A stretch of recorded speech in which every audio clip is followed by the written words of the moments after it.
evening, I'm Brendan Miller. 4 weeks after he first announced his plan to reduce paid parking hours in Thunder Bay, Councillor Brian Hamilton's motion will be debated at City Hall tomorrow night. The motion came in response to concerns from downtown businesses about the extended paid parking hours introduced on June 1st. Parking is currently enforced Monday to Saturday from 7 a.m. to 9 p.m. Hamilton's motion proposes scaling that back by 5 hours to the original 9 a.m. to 6 p.m. timeframe. The days of the week would remain at the same Monday to Saturday with free parking on Sundays. Well, I think the reduction of enforcement hours actually impacts mostly probably the nighttime businesses. But I think traditionally people are used to spending money on parking during daytime operating hours. So I think council ultimately will agree, and I think the community should be satisfied, I'm hoping, with the balanced approach that I'm proposing. The reduced hours of enforcement would also be impact of users in Marina Park. But Hamilton says that he will not try eliminating paid parking at the waterfront, as many city residents have been demanding. If council supports the motion, the changes would be in place for 1 year to allow city parking officials to study the overall financial impact. Last night marked the 25th anniversary of the Parade of Lights. For the last quarter century, it's brought festive cheer and filled Thunder Bay with Christmas spirit weeks before the holiday itself. Emma Chilton has the story. The longtime tradition of decorating trucks and vehicles with Christmas lights to raise money for charities brings out onlookers in droves. With more than 150 entries, it wasn't surprising to see people lining the parade route 90 minutes and more before its scheduled 7 p.m. start time.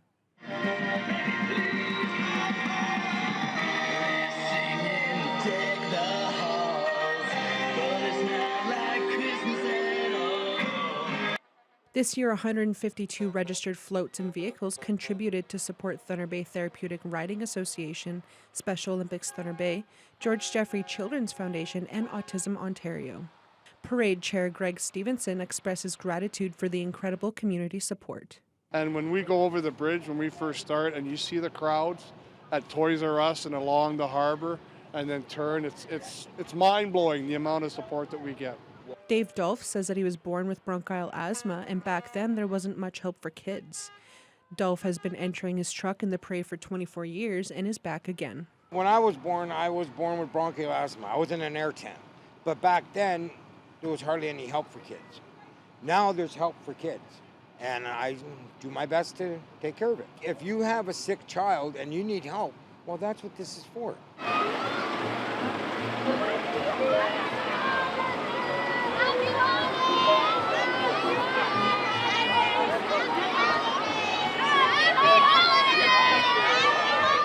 I've been coming here with my kids and now my grandson, so it's always been important to be a part of the city and the team to donate to everybody. Volunteers gladly accept donations from the crowd to support the cause. Last year, the Parade of Lights raised more than $44,000, and this year's total is not yet available. Emma Chilton, TBT News. A local man is hoping to spread some holiday cheer this month in a unique way. With around 2,000 Christmas lights and 10 hours of work, 21-year-old Marcus Roy was able to turn his car into a holiday spectacle. Roy decorated the car about a week ago, but says he had the idea in his head for about 2 months. He notes it took quite a bit of work to get it all together and explains the 2 strings of lights are plugged into a power converter through his car's cigarette lighter. Roy never expected the reactions he got, but is happy to be able to spread Christmas cheer to families in the community. He was also able to take part in last night's Parade of Lights and says it was a surreal experience. That was pretty crazy, I'm not gonna lie. When I was driving, people were saying, "Oh, that's the Christmas car, that's the Christmas car." And just to spread the joy and the cheer and seeing all the smiles and on the youth as well, and even the adults, again, just bringing joy to the community and doing this to the car was, again, an experience I love doing. Residents will be able to catch a glimpse of Roy's car around Thunder Bay in the lead up to Christmas. With Mother Nature's blessing of snow this past week, Loch Lomond officially opened on Friday.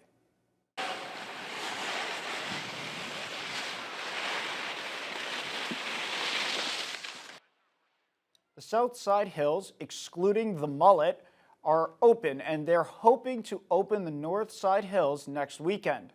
Starting December 18th, the hills will be open every day throughout the holidays until New Year's. Office manager Laura Woodbeck says that the chalet has revamped their menu with new food items and is looking forward to a good winter season. I'm happy to announce this year that we've had a rebuild of the Loch Lomond team.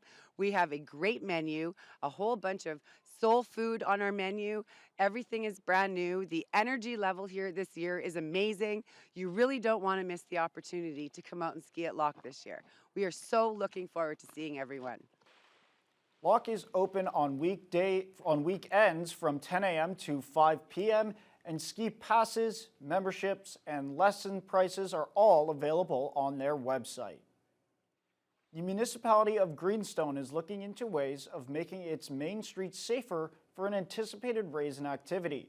Most of the work is centered around the roughly 50 meters of Main Street. Last month, the Greenstone Council voted to authorize over $152,000 for the engineered design work for the reconstruction of Main Street in Geraldton.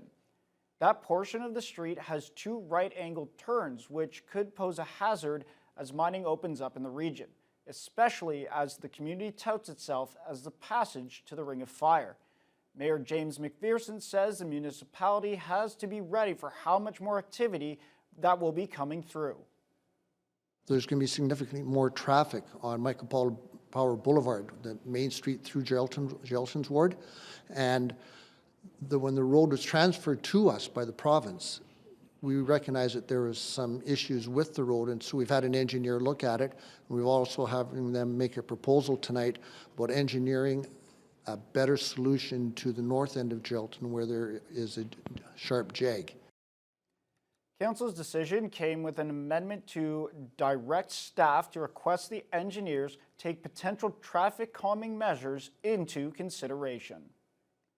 A Northern Ontario MPP is calling on the province to increase winter highway training for transport drivers.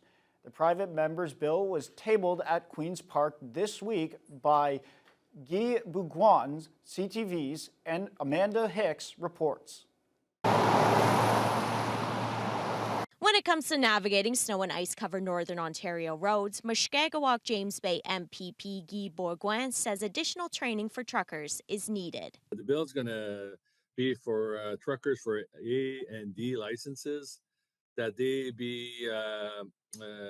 have 20 hours of training on a simulator, truck simulator, to expose them to winter conditions. At Queen's Park, Bourgoin was joined by advocates in the industry who say many drivers lack the experience needed to handle harsh winter conditions. They lack the knowledge of how a truck behaves on icy roads, how to adjust their driving techniques, and the importance of recognizing their limits. Danny Whalen, president of the Federation of Northern Ontario Municipalities, formerly served as co-chair for the province's Northern Ontario Transportation Task Force and says he supports the bill. Many of the drivers that are coming north are hitting their first snowstorm and they've never seen anything like it before. So this new private member's bill, we fully support it. I've sent in a letter of support for it, and we think it's a great step forward. If passed, the 20 hours of simulated training would be in addition to the 103.5 hours currently mandated by the province. Officials with the Northern Academy of Transport Training say that their feelings are mixed. It's very, very difficult for me to say that I wholeheartedly agree with an additional 20 hours of simulated winter driving. But again, I do also favor the side of additional training, and anything over and above is always going to help, right? Delamandier says instead of the simulated environment, he would rather see students complete their additional 20 hours of training in a truck with a coach to experience the winter conditions firsthand. Amanda Hicks, CTV News, Sudbury.